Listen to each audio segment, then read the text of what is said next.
Hi, magandang araw. Last time, natapos natin yung paggawa ng ground floor plan at saka yung second floor plan.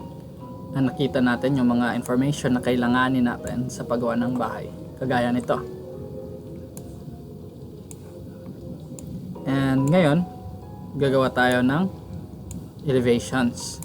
So, as we can observe in here, medyo mabigat-bigat na yung file natin dahil maraming information yung nakalagay na dito. So, yung gagawin natin dito, since nag-annotate lang naman tayo, is yung tip ko na lang is i-off nyo na lang yung mga layers na hindi natin kakailanganin sa pag-annotate, like dito yung bubbles, and then yung annotations, spot level, labels, tanggalin natin yan lahat. Then yung 2D lines, and we have here the hatches and the scrapbook. I think pwede din yan. Table of contents, wala yon, yan. And scrapbook, tanggalin natin yan. And then yung grids, kailanganin natin yan. Yung plants, no need. Okay, I think yan lang muna. And nakikita na natin na gumaan yung drawing space natin. So ngayon, let's start. Yung una natin gagawin dito, since elevation naman, is kukunin natin yung front elevation dito. Ito yung elevation na nakaharap dito sa harap ng bahay natin. And then, itong section na to, isama na lang natin yung dalawa dito sa isang page. So, kopyahin natin to, pati itong grid na to, at saka itong section na to. So, control copy, and then paste natin dito sa labas. Pagkatapos ma-paste is ito, naka-paste na, and then ilagay natin dito sa baba para hindi siya sagabal dun sa ano natin. And now, ito, since dito is nakaharap dito sa left banda, tanggalin natin tong hindi na natin kailangan na mga grids, pati itong section na to, hindi na natin kailangan to. Delete din natin yan. And then, napag-iwanan tayo dito. Ito yung naiwan na sa ano natin. Select natin tong drawing na to, and then itong grid na to, and we have this section. Let's create data group. So make group, and then pasok tayo, and then select natin yung viewport na to, and then i-change natin yung scene. Pwede tayo dito sa assume model na to, or di kaya right click mo lang to, right click nyo lang to, and then merong scenes, and select the front. Here we have here scene, and then front, and then nakita natin na nasa front elevation na tayo.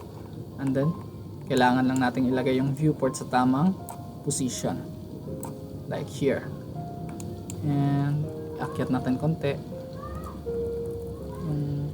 hindi siya magiging sagabal dyan. Okay na yan. And then i-arrange muna natin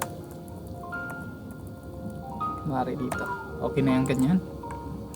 And yung pinakauna talagang kailangan gagawin natin dito is to set up the views here. Nakakasya siya sa papel, like here. Kailangan kong tapos kagaya nito, and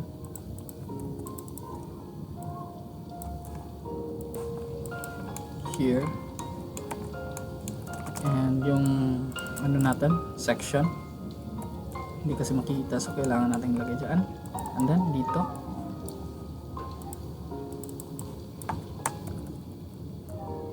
mas maganda kung malagay natin dito sa baba, kaso parang okay, tingin ko open din yan. Meron tayong section dyan.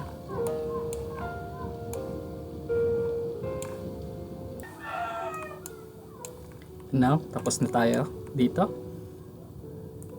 So, since i-combine lang naman natin to, kukopyahin lang natin to. Here. Papasok natin konti dito. Then ito, papasok din natin konti dito. And here, iti-change natin yung ano nya, scene into front 1. And we have here, this is the section here, and this is probably A4, I think. So ito, Okay lang naman yan. Wala din problema yan. Kasi pag natin yung natin, annotations here, kikita naman natin yan. Okay. So ngayon, it's time for us to create a kung mas maganda, kailangan nating i-down to. I-down na nga natin yan. So here, angat natin konti. Yan, meron tayong dalawang dito. So sa dalawa na to, since yung balak natin is i-combine tong dalawang views na to, so i-make group natin yan. Make group, and then dito tayo gagawa ng levels. So kailangan natin gumawa ng levels yan para malaman natin kung ano yung elevation dito banda, and then dito. So gagawin na nga natin. Punta lang tayo dito sa grids dito. Lahat ng may kinalaman sa mga levels or kung ano-anong mga coordinates is dito natin ilalagay sa grids na layer. And then ito yung elevation natin na level. Ilalagay natin sa tamang position dito sa ground. This will be our natural grade line, and then lilipat natin to doon sa kabila. Okay, yan.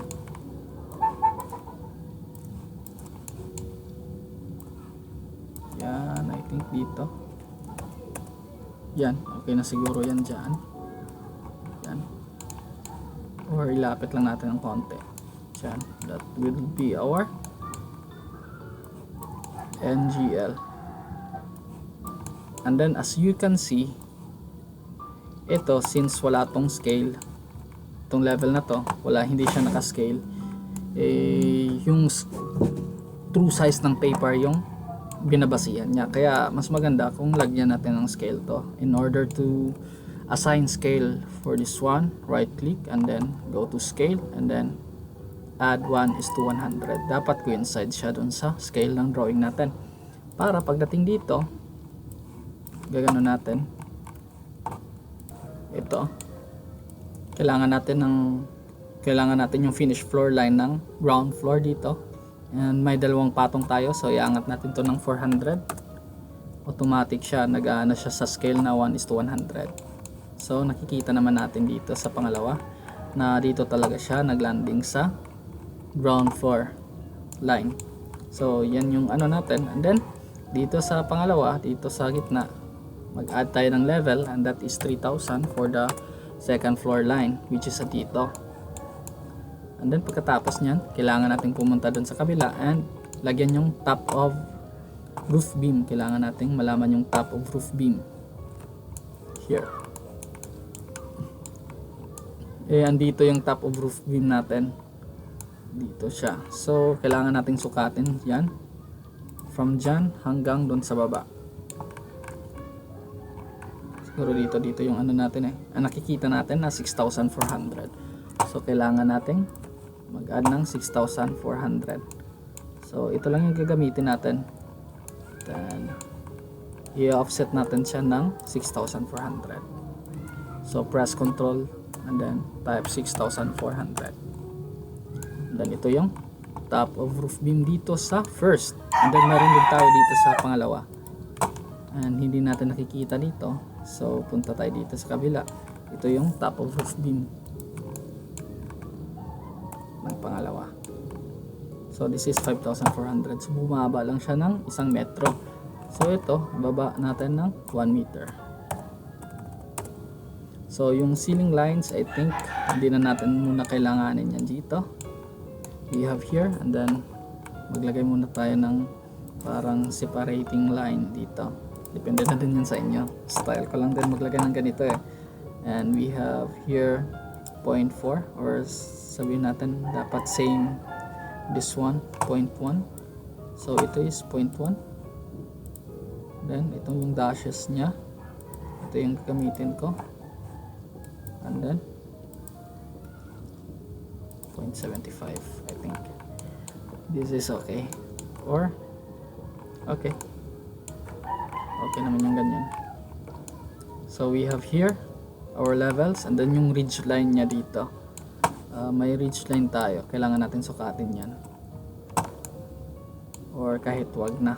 May detail naman tayo sana, may detail naman tayo sa roof. So here, tapos na yung elevation natin. Then kailangan na natin i-annotate. So yung unahin natin sa pag-annotate is yung dito. Ito kasi yung ano niya, elevation. So kailangan natin maglagay ng style.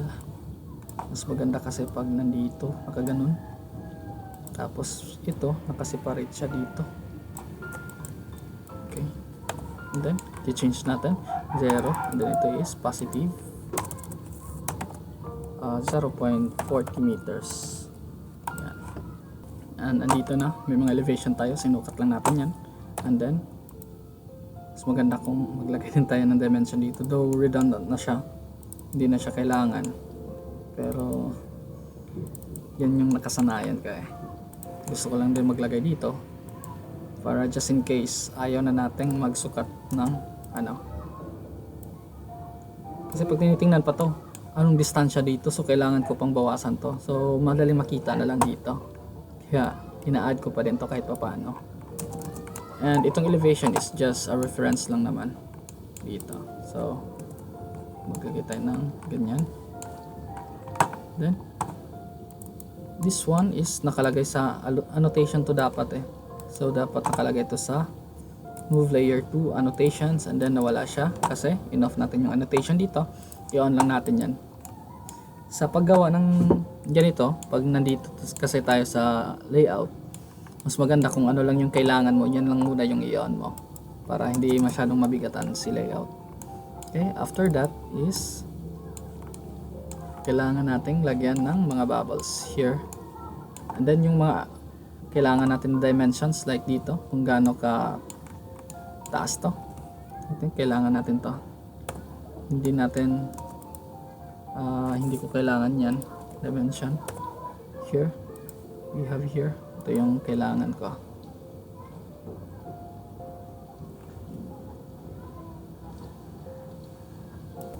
Ayan, and then dito may kailangan pa rin tayong sukatin dito. Here we have this line here, kaya kailangan ko yung ipakita kasi kailangan din yung makita dito eh. Yan, or di kaya wag natin ilagay dyan, mas malinis kung andito. Double click lang yan. Ayan, and then maglagay din tayo ng puno sa likod. Meron naman tayong background dito, so mag-add tayo here trees, and then siguro ito ganda na to. Hindi siya pumasok doon kasi parang may background siya eh. So yung effect, kailangan natin baguhin yung effect. I think tanggalan natin ng fog, and subukan natin ulit. Yun, yung fog lang pala yun. So tanggalan lang natin ng fog at ilagay natin yung puno na kailangan natin. Ito, in my case ito. Here, meron tayo nito. And then katapos nyan, may background tayo dito. Pwede din natin lagyan to kasi parang nakakadisturbo din siya pag ano eh. So lagyan natin dito tayo, balik tayo sa scrapbook natin, and then dito sa harap meron tayong fader. Sana nga ba yung fader na yan? Ito, may fader tayo dito.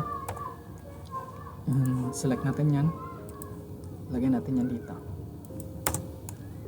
and okay na siya. So yung kailangan natin dito is kopyahin na lang natin to, yung ano na yan, and then kopyahin natin doon sa kabila. Control copy, and then dito kailangan din natin kopyahin yan dito, paste. So magano lang tayo ng reference point pagdating doon para ilagay siya dito. And since dito may fog pa din tayo, kaya tanggalin natin yung fog, and okay na, nakita na yung ano, at least may style yung elevation natin, diba? So sa ngayon hindi pa natin kailangan yan, so i-off natin yung background na yan, And then let's continue on yung kailangan naman natin is yung labels. So i-on natin yan. And mag-a-add tayo ng labels dito. Okay. So mag-a-add tayo ng text and then lagyan natin. Kunwari ito. This we have here 150 mm THKCHB firewall. Okay. Control I. Then lagyan natin sa gitna. And then yan, okay na yan. And then ano pa yung pwede? Dito wala na. And then mag-a-add din tayo ng tao. Scale model. Your entourage. Yan. Then ilalagay natin yan dito sa under scrapbook dito. So i-on natin yung scrapbook. And then maglagay tayo ng tao dyan. Para malaman natin yung gaano kataas yung ano natin. Kunwari dito yung tao or di kaya dito na sa kabila para alam natin kung gaano katangkad yung tao compared to the building. Here we have that one here. Okay, pwede na yan. Huwag lang natin masyadong damihan. And then we have here a gate. Here, this is our pedestrian gate. So ito, maglagay lang tayo ng mga bubbles para dito tayo sa loob. Yan. Or kaya ito hindi napasok. Since magkasama tong dalawa na to, hindi naman napasok eh. So ganyan. Lalagay na lang natin dyan. And then maglalagay tayo ng bubbles para sa windows and doors. So we have here the window. Lalagay tayo ng window dito. Then ito yung window. Yan. Then of course, kasi hindi natin nalagay sa proper layers, move to layer and then bubbles. Nawawala yan kasi naka-hide yung bubbles natin. Scrap, tanggalin natin, then open natin yung bubbles and then yung bubbles gawin natin the current layers here. Then maglagay tayo ulit. We have another one in here. Then yung door. Here we have door 1 and here. So yung doors, sa pag-align nito, right click lang and then click this align on top and then here the same as here. Here align top, yan. Then sensitive naman ganyan. So ito delete. So dito, then yung door, kalimutan natin yung door 1. Here, door 1 here. Then since magka-align lang naman to sila, align then top. Okay, then that is door 1 and this one is door 2. So babalik tayo dito kabila, and this is door 2. Katapos maglagay ng tags is i-copy natin to dito sa kabila. Control copy this one, copy, and then ilalagay natin dito sa kabila. Control paste, and then hindi na tayo kailangang mag-effort sa pag-place yan kasi may reference point tayo dito. And then i-place lang natin yan siya dito. And yung mga hindi nakikita na, delete na lang natin yan dyan. And dito hindi naman na to kailangan eh. So overall hindi din naman. And now it's time for us to put labels on this one. Here kailangan natin maglagay ng labels dito. Here, and pakita natin yung pwede natin kunwari ito, pwede na siguro to. This is the flashing. Dito pwede siguro ito dito. Okay, group name hindi kasi natin nalagyan ng mga pangalan to, so tayo na lang gagawa. This is pre-printed flashing. Then dito is ito yung rib type, each roll.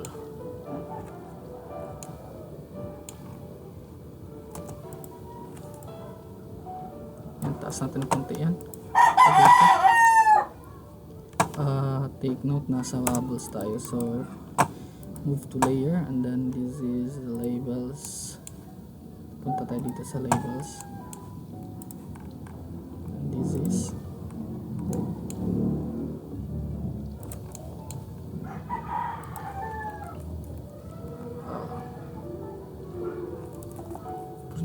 pre-painted. Okay.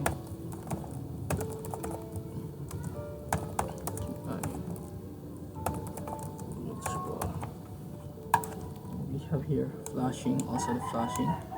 This is here.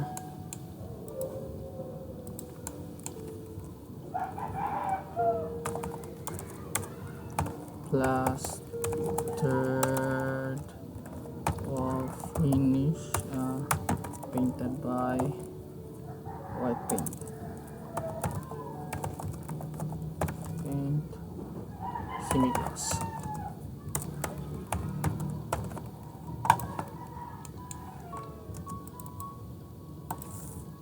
Pwede natin lagay dyan. Here, pocket, ganun. Hindi siya nalagay dito. Yan. Okay na yan. And then, ano pa yung pwede?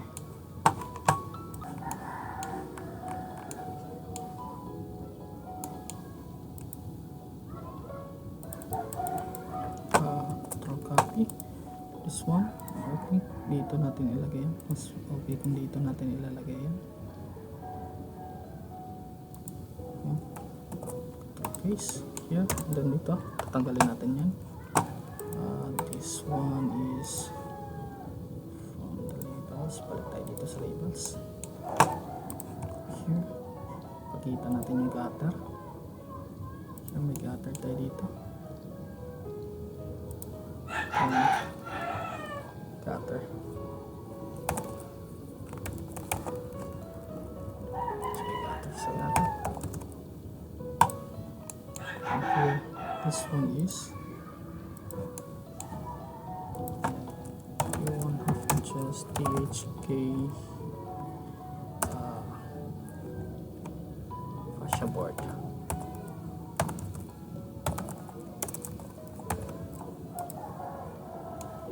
So we have the side flashing here. This painted flashing. Painted flashing. Okay. You have the rib top here. Kailangan natin pakita yan. This is the rib type. GI sheet.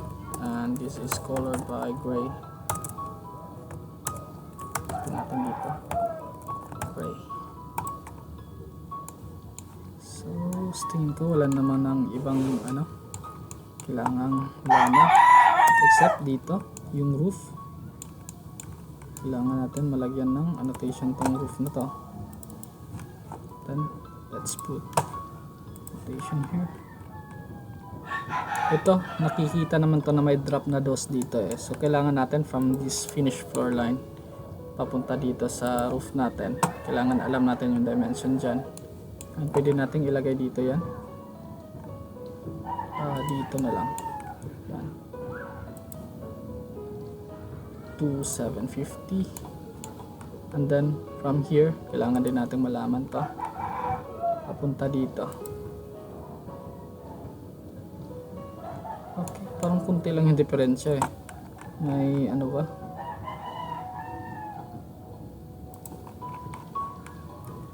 Yan, kailangan natin malaman. So,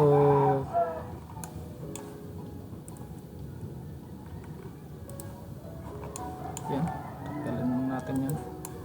So, this is 1-1 here. Then yung roof if ito. So, see details na lang dito. Spot elevation. Hindi na natin kailangan i-spot. Yan. Okay na yan. Here. And kailangan din natin ipakita itong ano na to. Itong moldings here. So, wala tayong wala tayong detalye dito. So, lalagay tayo ng isa dito. I think this one. Molding.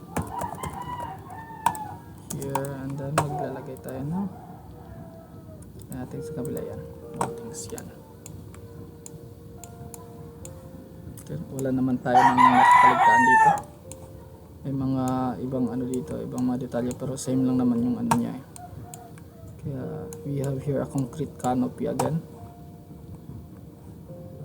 So maglalagay pa din tayo. Yung nakalagay tayo sa annotation, so babalik tayo dito sa labels, and then dito.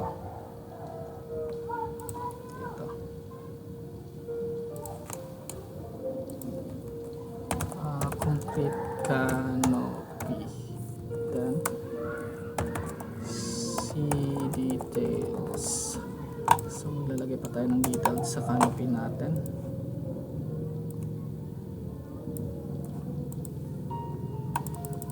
Okay, yan. And then we have here a pedestrian gate. Kikita naman to sa plano here. So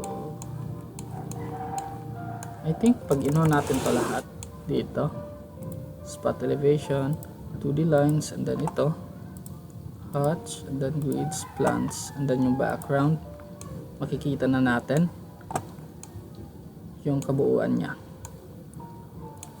Yan yung elevation niya, and then maglalagay tayo ng title. Itong title na to is yung this is the front elevation.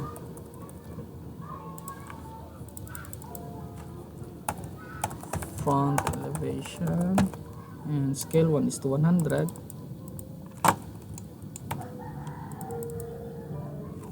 Tingnan natin konti dyan. Then itong sa kabila na to, this is elevation through A. So ilalagay natin to dito, somewhere dito sa gitna. Okay, dyan. Tapos meron tayong section through A pala. Yan.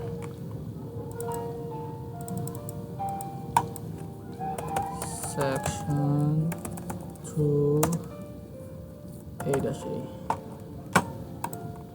Lalagyan natin. Tama lang ba? Ang ayaw.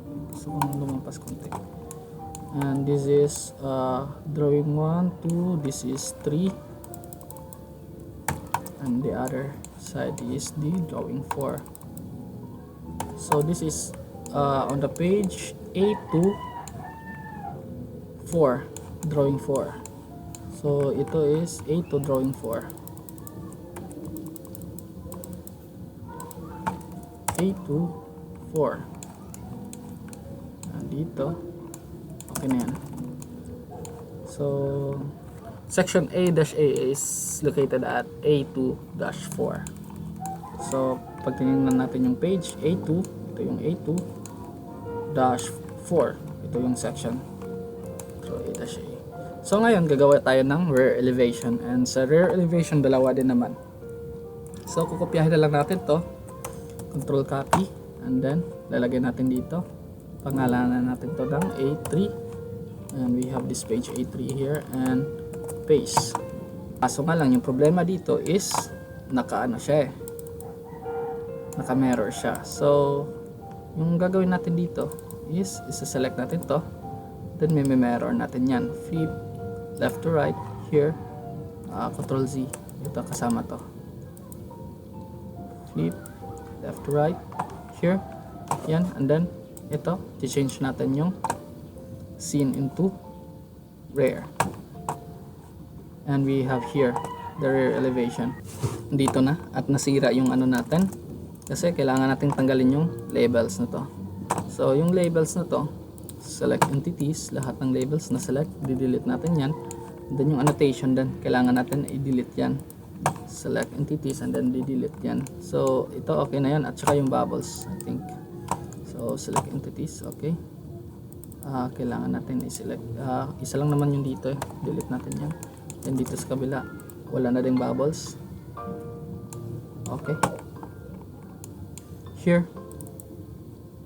di-delete natin itong annotation na to, hindi nasama sa ano, nasa rear na kasi tayo. So ito yung rear elevation, and then aayusin lang natin like dito, lalagay natin to dito. Control C. Hindi pala, mali. Itong viewport lang yung i-move natin here, and then nag-coincide na siya, and then i-move natin yung ano natin, ito, yan. So okay na yung ano natin, rear elevation. And of course, one thing to add here is kailangan nating gumawa ng ano, yung ano nya, NGL line. So let's add a line here, and ito yung pinakamakapal, 1.5, and then magdodraw tayo ng NGL dito para gaganda din yung ano natin dito, NGL. Yan, I think okay na yan. Then ilalagay natin to sa layer, move to layer, to the lines here, and I think kailangan din natin maglagay ng hatch here, and then rectangle from that line, and then mag-add tayo ng hatch kahit yung ano lang, itong gravel na to lalagay natin dito. So this gravel should be ganyan, scale nya dito, gravel is 0.1, sabihin natin 0.75 or 0.50. yan, so okay na yung gravel na yan. I think wala nang ibang kailangan gagawin dito. Balik tayo doon, and same lang yung gagawin natin dito sa kabila, kaso nga lang hindi na natin kailangan to, i-delete natin yan, and then ito kailangan lang natin tong i-flip. So may shortcut naman, pwede tayong gumawa ng shortcut dito, like the window here, here, tapos dito tayo sa document setup, and then meron tayong sorry, hindi pala dito dito tayo sa file, and then dito tayo sa edit ba yun, nakalimutan ko, wait, nga sa edit yan, tapos preferences, and then meron tayong shortcuts dito. Sa shortcut pwede na rin natin yan, flip, hanapin natin yung flip, meron tayong alt R na shortcut. So may inassign na pala tayo dito. Pag sinabi natin alt R, automatic yan, ito alt R,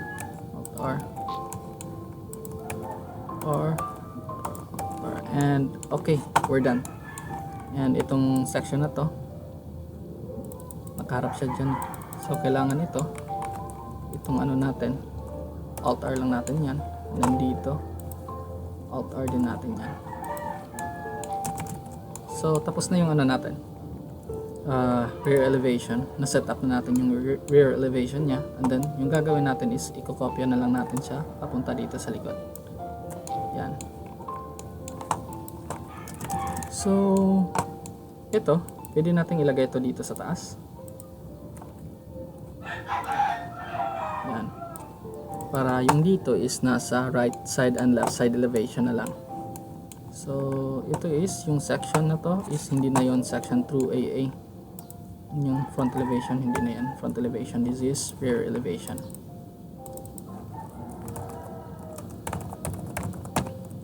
Yan. Then syempre babalik tayo sa A1 na to, here, saka na lang yan, and tatanggalin natin yung trees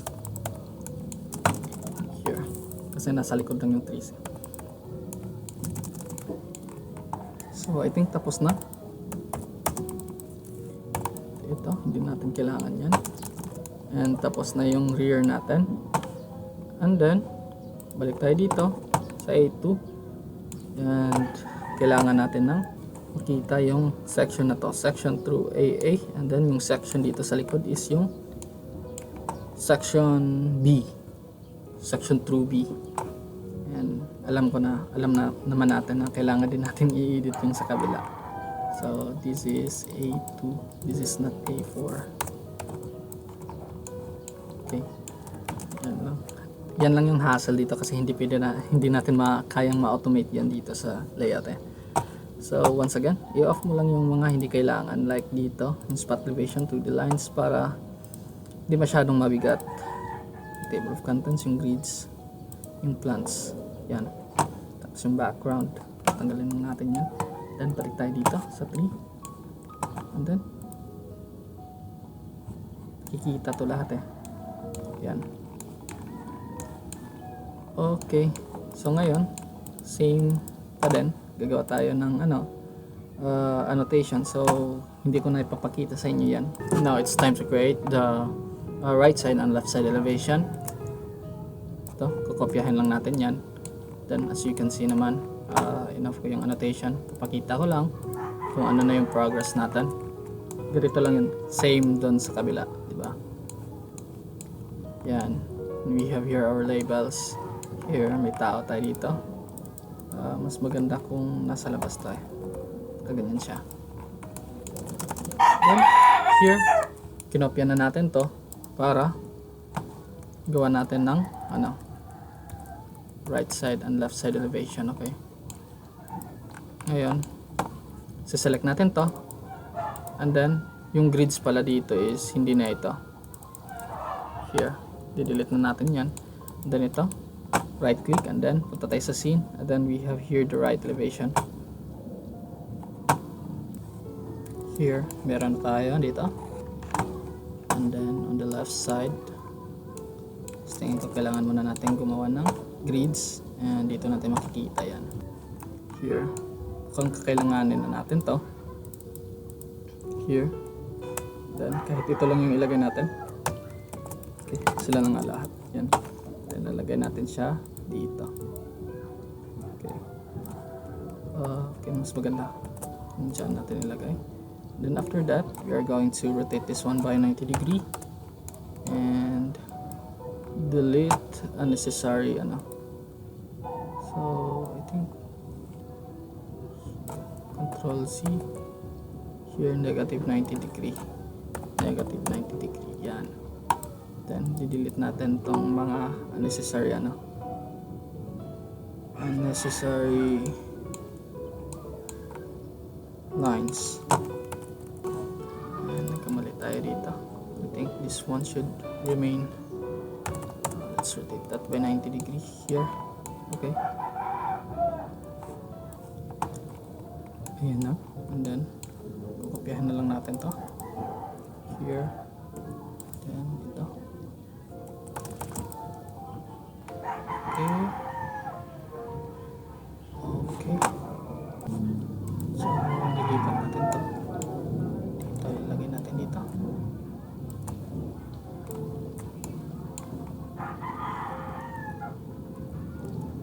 Yan, okay na yun. Diyan. Then dito is kailangan na lang natin flip ito lahat. Okay, wow, ito is yung scene left.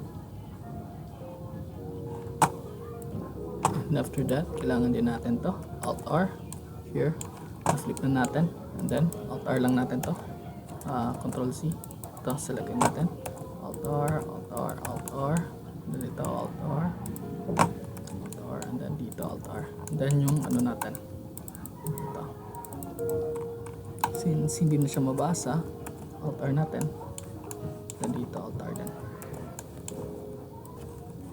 And now let's just copy this drawing title in here. Then pwede natin ilagay ito sa gitna para maganda tingnan. We have a right side elevation.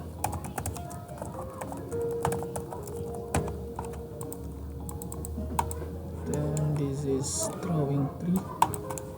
Gusto man got drawing 3. On the other side is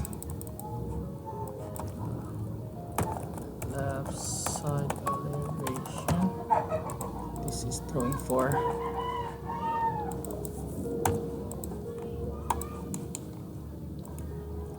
Yan.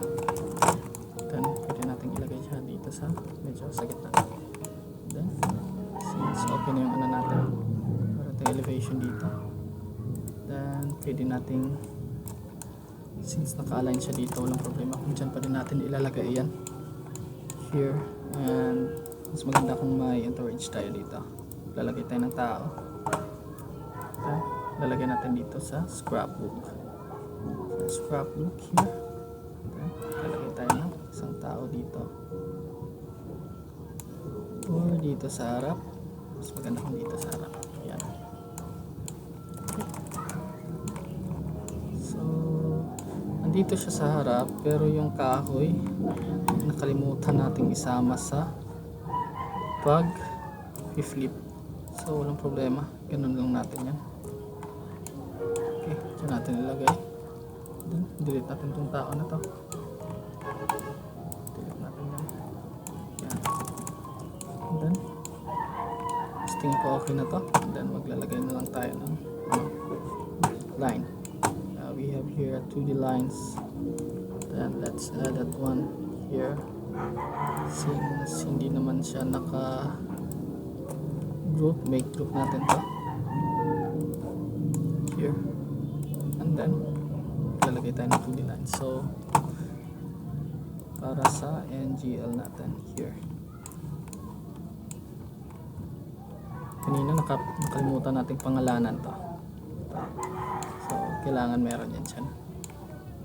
And I think okay na yung elevation natin. And ito na siya overall. And wala na tayong iba pang idadagdag. And then, dito sa kabila, ganito din siya. So, i-on na lang natin yung mga na-off natin na elevations. Na mga layers. Yan. So, I think dito hindi pa na-change. Baguhin lang natin saglit. So, tapos na yung elevations natin. Ayan. Ganyan lang yung mga kailangan natin gawin sa paggawa ng elevations. And I hope may natutunan tayo ngayon. Sa susunod na video is gagawa tayo ng sections. Okay?